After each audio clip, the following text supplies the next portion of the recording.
यूहन्ना रचित सुसमाचार, उसका 1 अध्याय और 14 वचन से 18 वचन तक। और वचन देहधारी हुआ, अनुग्रह और सच्चाई से परिपूर्ण होकर हमारे बीच में डेरा किया, और हमने उसकी ऐसी महिमा देखी जैसी पिता के इकलौते की महिमा। यूहन्ना ने उसके विषय में ये गवाही दी और पुकार कर कहा, यह वही है जिसका मैंने वर्णन किया है कि जो मेरे बाद आ रहा है वह मुझसे बढ़कर है, क्योंकि वह मुझसे पहले था। क्योंकि उसकी परिपूर्णता में से हम सब ने प्राप्त किया, अर्थात अनुग्रह पर अनुग्रह। इसलिए कि व्यवस्था तो मूसा के द्वारा दी गई, परंतु अनुग्रह और सच्चाई यीशु मसीह के द्वारा पहुंची। परमेश्वर को किसी ने कभी नहीं देखा। इकलौता पुत्र जो पिता की गोद में है, उसी ने उसे प्रकट किया है। यहोवा परमेश्वर की आशीष उसके पवित्र वचन के पढ़े और सुने जाने पर हो। आमीन। हम लोग आज ध्यान करेंगे इस विषय पे जिसका टाइटल बाइबल के अंदर दिया गया है, वचन देहधारी हुआ। मैं इस बात को कंफर्म नहीं करता, बट कोशिश करूँगा बीच बीच में हम भूल भी जाते हैं और नए नए सब्जेक्ट भी आ जाते हैं, कि इस यूहन्ना रचित सुसमाचार को हम पूरा अध्ययन इसका कर सकें कंटिन्यूएशन के अंदर। I try. और एक बहुत आनंदित समय होगा ये जब हम इसके ऊपर विचार करेंगे। जब हम इस यूहन्ना रचित सुसमाचार को ध्यान करते हैं या पढ़ते हैं, तो ये जो चौथा गॉस्पल है यूहन्ना रचित सुसमाचार का, ये बाकी 3 गॉस्पल से बिल्कुल डिफरेंट है। जो 4 गॉस्पल हैं, चारों गॉस्पल्स की अपनी अपनी विशेषताएं हैं, और वो जो विशेषताएं हैं वो इस प्रकार से परमेश्वर ने रखी हैं कि जिनका व्याख्यान अगर आप करना चाहें मनुष्य की रीति के अनुसार, तो आप उनको शाब्दिक रूप में व्याख्या कर सकते हैं। और जब हम उसकी व्याख्या करते हैं तो वो अपने आप में दिखाई देता है कि परमेश्वर ने उसको किस श्रृंखला में रखा है। मत्ती रचित सुसमाचार की जब हम बात करते हैं तो उसमें गॉस्पल शेर की तरह दहाड़ता है, जैसे सिंह जंगल में दहाड़ता है, तो मत्ती रचित सुसमाचार बिल्कुल शेर के रूप में और दहाड़ लगाता है। और जब हम मरकुस को हम देखते हैं तो वो मनुष्य के पुत्र में के रूप में उसको प्रकट करता है, मनुष्य के पुत्र के रूप में उसको प्रकट करता है। और जब हम लूका को देखते हैं तो वहाँ पर वो ऑक्स के रूप में वहाँ पे दिखलाई पड़ता है। और जब हम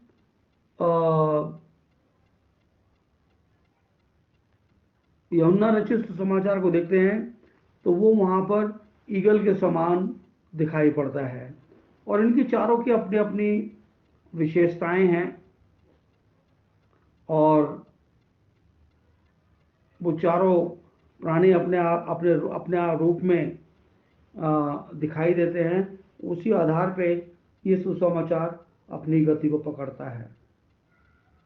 आज हमने जो ये यूहन्ना की शुरुआत की है, और ये हमारे YouTube के भाई बहन जो हैं उनके लिए भी एक उत्साह की बात होगी कि एक सीरीज के अंदर हम किसी चीज़ को अगर रख पाएँ, देख पाएँ। तो जब हम यूहन्ना रचित सुसमाचार को देखते हैं तो यहाँ पर उकाब को, यानी कि ईगल के करैक्टर को परमेश्वर ने यहाँ पे लाके रखा है। ईगल परमेश्वर की उस क्वालिटी को दिखलाता है कि परमेश्वर सर्वोपरि है।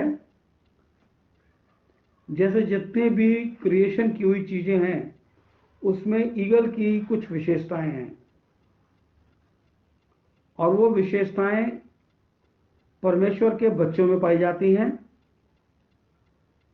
और परमेश्वर के बच्चों को कुछ लोग एगलेट्स भी बोलते हैं। एगलेट्स का मतलब उकाब के बच्चे। उकाब की सबसे पहली विशेषता यह है कि उकाब कभी भी बासी माल नहीं खाता। मतलब तो मांस खाता है एक, और वो बिल्कुल बासी मांस नहीं खाता, बिल्कुल फ्रेश माल खाता है, और अपना शिकार स्वयं खाता है, अपना शिकार स्वयं करता है।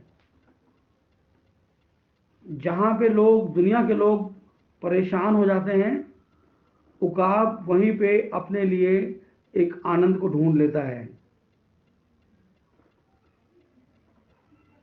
जब बारिश हो रही होती है तो सारे चिड़िया पक्षी अपने अपने घोंसले में घुस जाते हैं,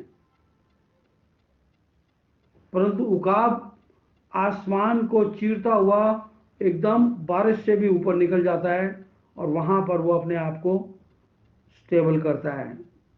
ये उसकी एक विशेषता है। उकाब एक ऐसा पक्षी है जो सूरज की तरफ देखता हुआ डायरेक्ट आगे बढ़ सकता है। और बाइबल में सूरज को प्रभु यीशु मसीह के रूप में दर्शाया गया है, और ईगल के बच्चे यानी कि जो परमेश्वर की संतान, वो प्रभु यीशु मसीह की तरफ निरंतरता से आगे बढ़ते रहते हैं। दुनिया के लोग दाएं बाएं होते चले जाते हैं, क्योंकि वो इसके लिए ठहराए नहीं गए हैं, वो अनंत जीवन के लिए ठहराए नहीं गए हैं। बाइबल की एक आयत है,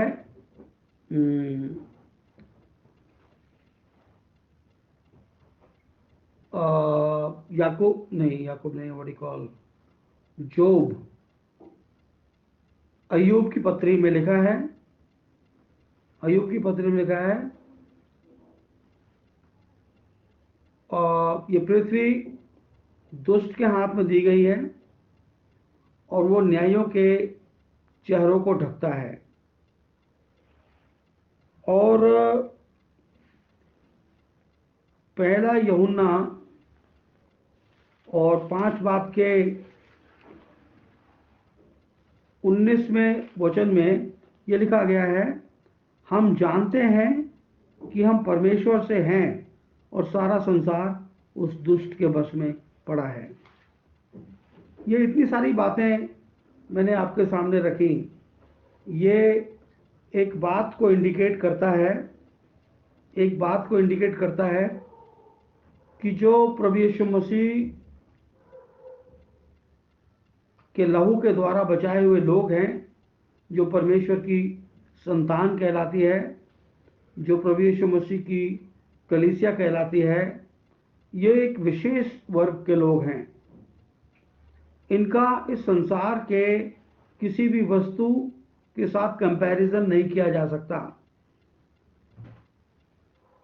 ये लोग, these people are the part of creator, ये उस सर्वशक्तिमान परमेश्वर का एक भाग हैं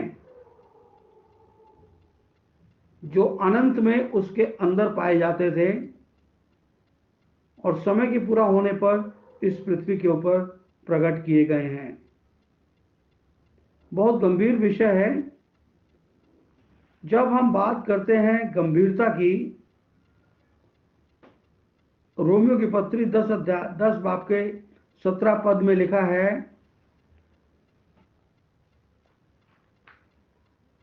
कि विश्वास सुनने से पैदा होता है और सुनना मसीह के वचन से होना चाहिए। जब विश्वास की बात आती है तो वो वचन के ऊपर लेके आता है, वचन। और बाइबल भी यहाँ पे कहती है 14 वचन में कि वचन देहधारी हुआ,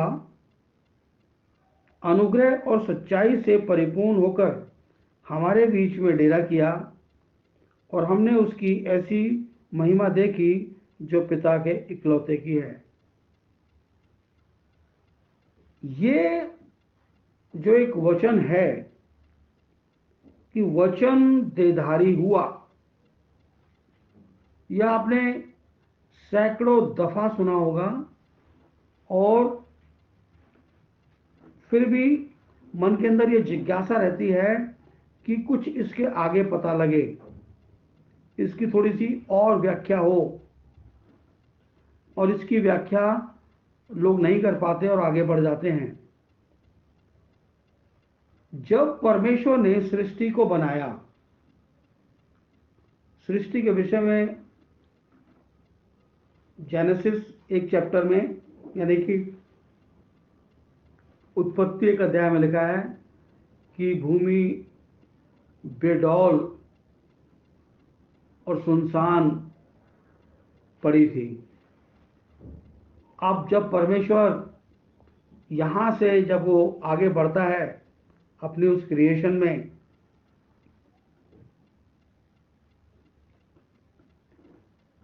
तो परमेश्वर उस कार्य को करने के लिए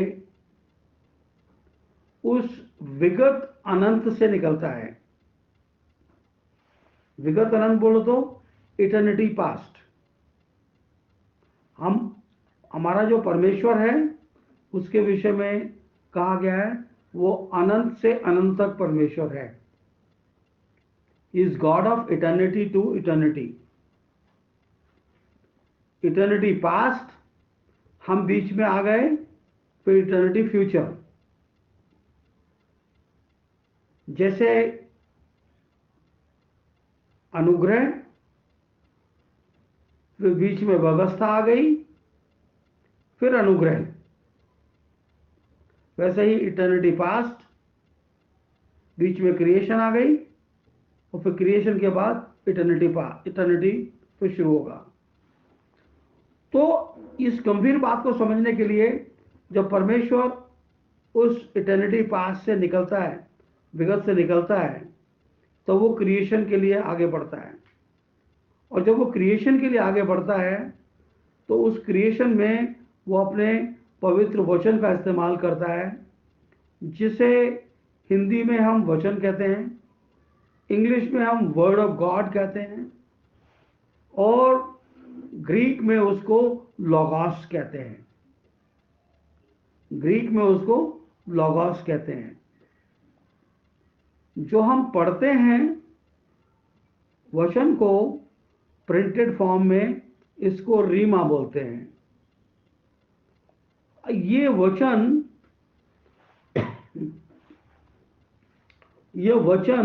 हमें क्यों दिया गया?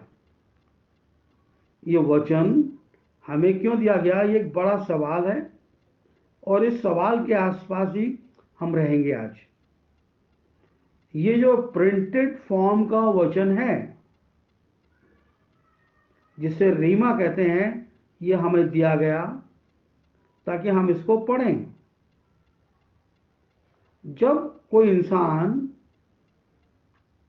वचन को पढ़ता है और उसके अंदर थोड़ा सा ज्ञान को अर्जित करता है और उसको 4 बातें मालूम पड़ जाती हैं, तो वो थोड़ा सा एटीट्यूड में आ जाता है।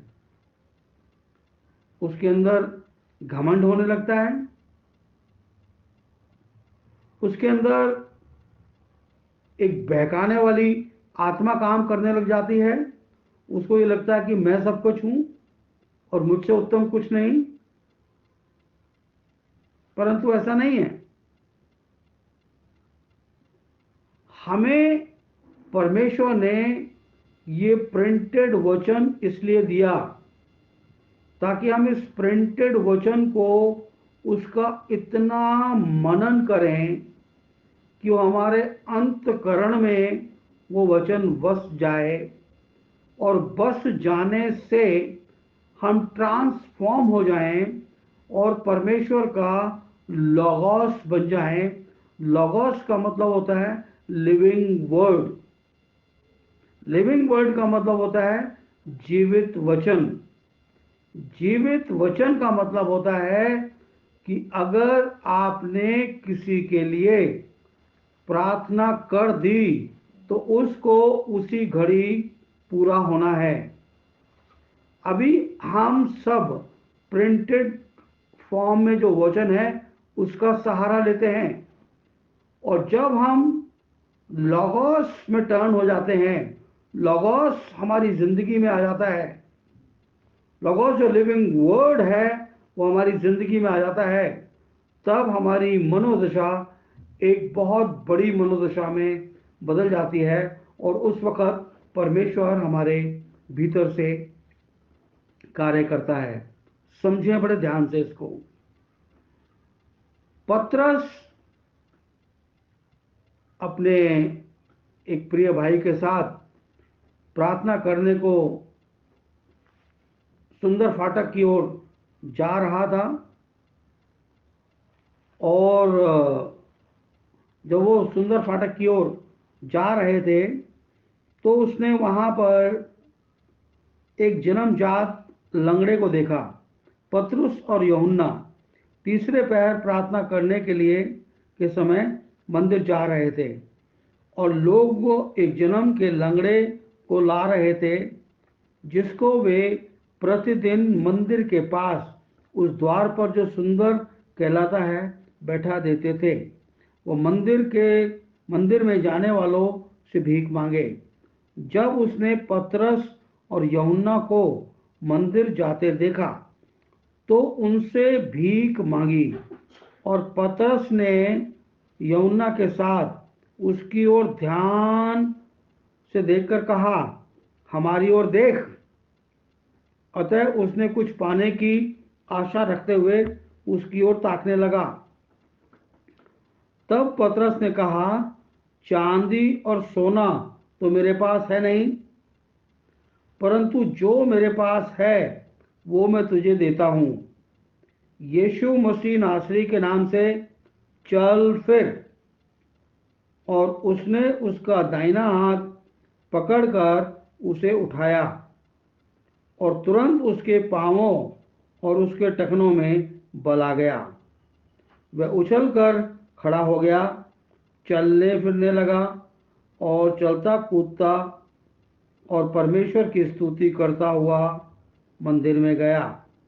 तब लोगों ने उसे चलते फिरते परमेश्वर की स्तुति करते उसको पहचान लिया कि यह वही है जो मंदिर के पास फाटक पर बैठकर भीख मांगा करता था। और उस घटना से जो उस समय हुई, लोग बहुत अचंभित हुए। लोग अचंभित जब भी होंगे जब ये लिविंग वर्ड आपकी और मेरी जिंदगी का हिस्सा बन जाएगा। हमें इसको अपने अंदर लाने के लिए, इसको अपने अंदर लाने के लिए प्रभु यीशु मसीह का एक वाक्यांश अपनी जिंदगी का हिस्सा बनाना पड़ेगा कि तू अपनी खुदी का इनकार कर। जब हम किसी कमज़ोर इंसान को के साथ हम अपने आप को कंपेयर करते हैं तो हम सीधा कहते हैं, मैं ऐसा करता हूं, तू क्या करता है? मैं ऐसा करता हूं, तू क्या करता है? हम अपने आप से कंपेयर करते हैं। प्रभु यीशु मसीह ने नहीं कहा कि मैं तो इतना पवित्र हूं, तुम इतने नालायक हो। तुम गुनहगार हो, तुम ऐसा करते हो। हमें अपना कंपैरिजन किसी से नहीं करना। क्यों नहीं करना? क्योंकि हम, अभी मैंने पढ़ा, मैं दोबारा पढ़ देता हूं आपके लिए और अपने लिए। क्योंकि हम परमेश्वर की योजना के अंतर्गत आ गए।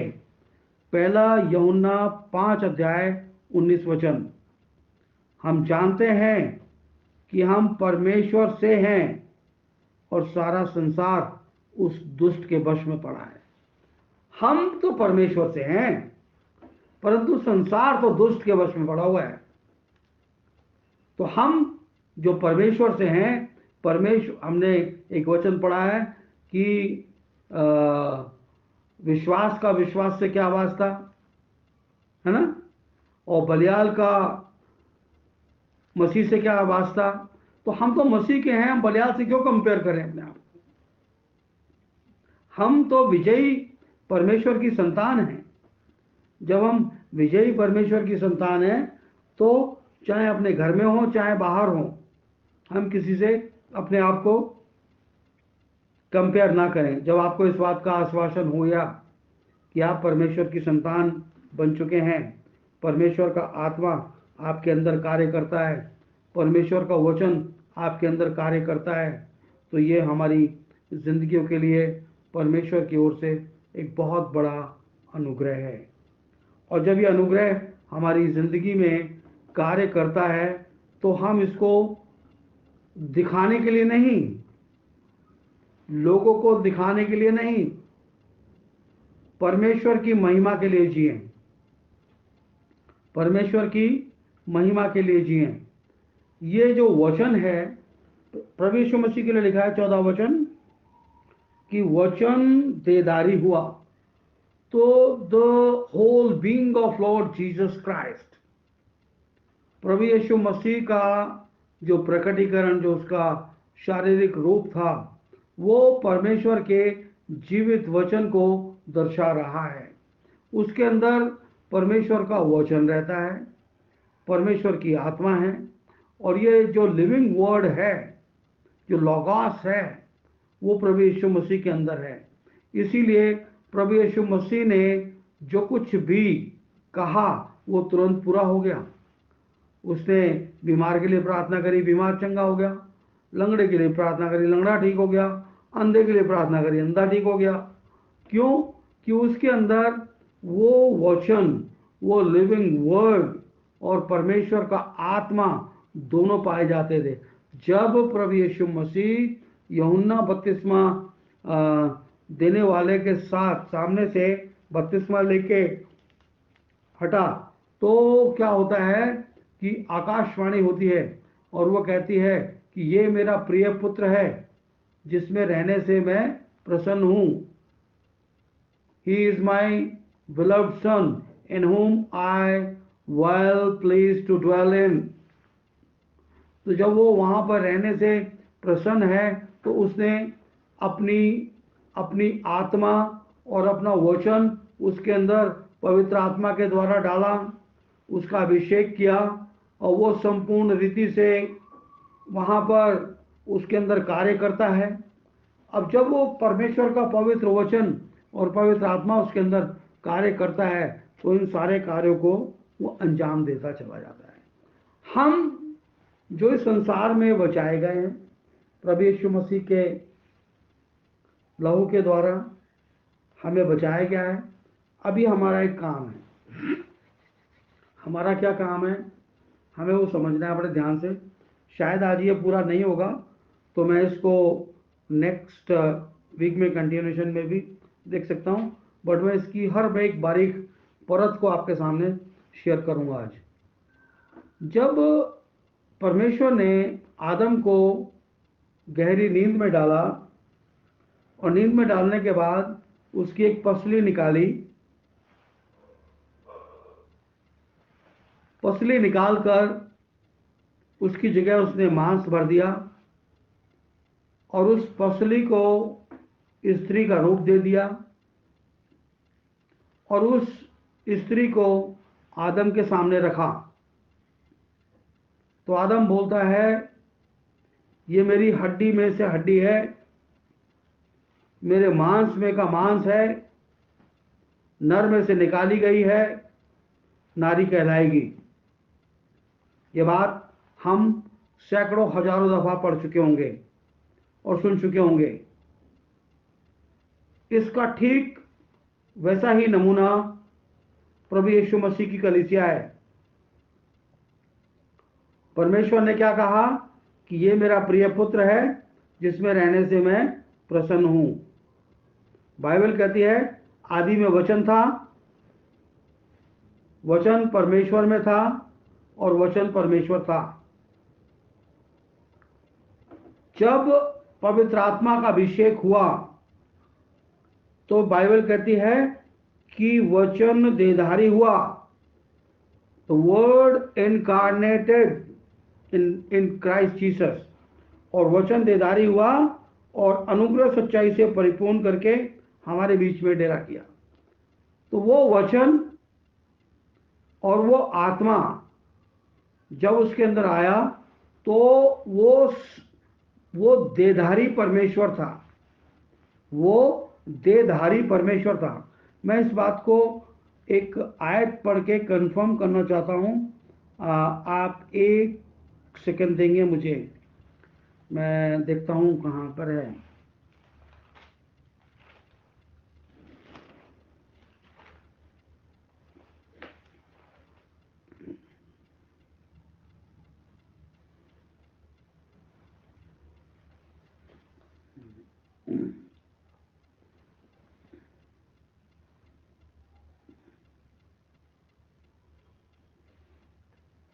एक मिनट।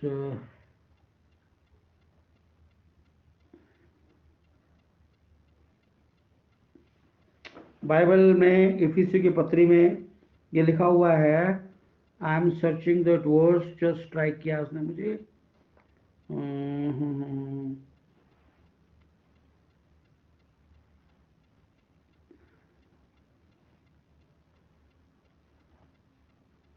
और वो वर्स मैं थिंक करता रहता हूँ, मैं आपको कोट करूँगा।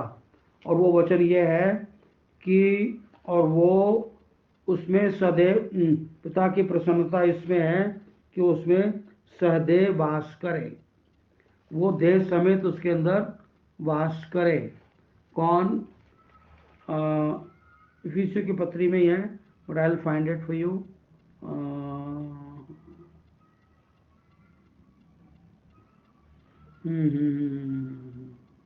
मैं बताऊंगा आपको। I am sorry for now. So मेरे कहने का अभिप्राय यह है कि जब पिता उसके अंदर सदैव उसके अंदर वास करता है, उसकी देह के अंदर, तो वो the wholeness of the word, वचन संपूर्ण रीति से उसके अंदर विराजमान है। हम जो नए जन्म पाए हुए लोग हैं, हम जो नए जन्म पाए हुए लोग हैं, हमने इसको पहले भी पढ़ा है। और लोग नए जन्म की अलग अलग व्याख्या देते हैं, और मैं आपको ये बात बिल्कुल खोल के बताना चाहता हूँ कि वो जो व्याख्याएं लोग देते हैं, सुनी सुनाई व्याख्या देते हैं, क्योंकि वचन के ऊपर आधारित अगर व्याख्या नहीं है तो उसका वो व्याख्यान नहीं होता। व्याख्या आपको वचन पर आधारित देनी पड़ेगी, और जब वचन पर आधारित व्याख्या अगर आपके पास नहीं है तो आप ये नहीं कह सकते कि हम नया जन्म ऐसे पा सकते हैं। पहला पत्रस 1 अध्याय का 23 वचन में इस प्रकार लिखा है, क्योंकि तुमने नाशवान नहीं पर अविनाशी बीज से परमेश्वर के जीवते और सदा ठहरने वाले वचन के द्वारा नया जन्म पाया है। तो हमने नया जन्म कैसे पाया है? परमेश्वर के वचन के द्वारा, परमेश्वर के वचन के द्वारा। और यूहन्ना 6 अध्याय का 63 वचन का सेकंड पार्ट जब हम पढ़ते हैं, यूहन्ना 6 अध्याय का सेकंड पोर्शन जब हम पढ़ेंगे 63 का, तो वहां पे लिखा है,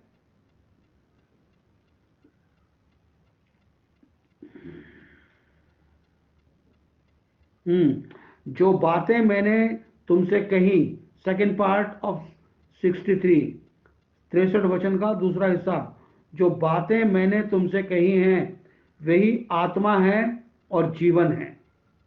यानी कि जो वचन प्रभु यीशु मसीह ने बोला वही आत्मा है और वही जीवन है। ये गंभीर बात है और ये आपको समझनी पड़ेगी। जब तक आप इस बात को नहीं समझेंगे तो जो मनुष्य अपने विवेक से किसी चीज की व्याख्या करते हैं वो व्याख्या परमेश्वर की ओर से नहीं है, और जो व्याख्या परमेश्वर की ओर से नहीं है तो परमेश्वर उसको एक्सेप्ट भी नहीं करते, और जब परमेश्वर उसको एक्सेप्ट नहीं करते तो आपको भी वो व्याख्या नहीं करनी चाहिए। तो हम बात कर रहे थे कि आदम को कैसे परमेश्वर ने रिकॉग्नाइज किया अपनी हड्डी और अपने मांस के द्वारा। प्रभु यीशु मसीह की जो दुल्हन है उसके अंदर संपूर्ण रीति से परमेश्वर का वचन कार्य करना चाहिए।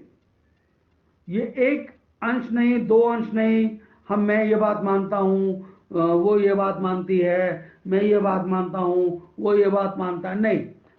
अब हम अगर प्रभु यीशु मसीह की कलीसिया या उसकी दुल्हन कहलाते हैं तो हमें संपूर्ण रीति से हमारे अंदर परमेश्वर का वचन और परमेश्वर का आत्मा होना चाहिए।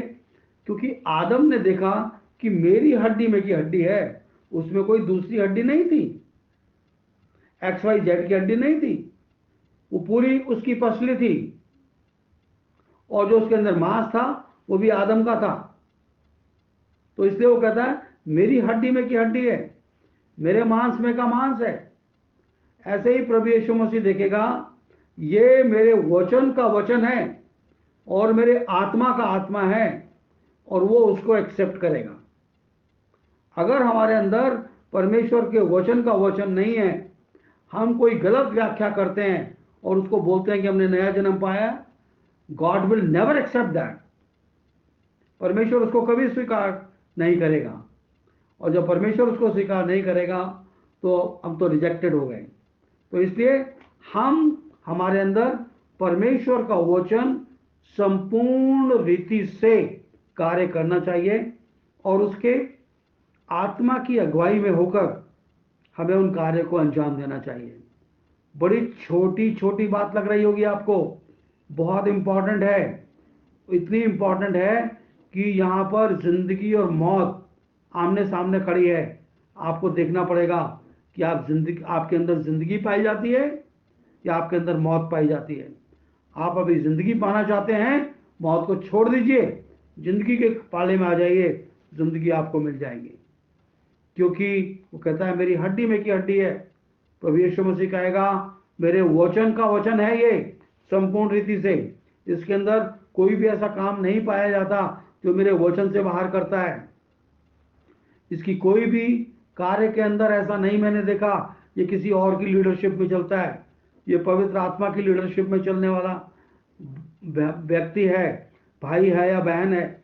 ये मेरी कलीसिया है, ये मेरे पवित्र लोग हैं, इनके लिए मैंने अपने लहू को बहाया और इन्हीं को ढूंढने के लिए मैं संसार में आया था। तब हम उस बात को अच्छे से जान जाएंगे कि परमेश्वर हमसे क्या चाहते हैं और उनकी इच्छा क्या है।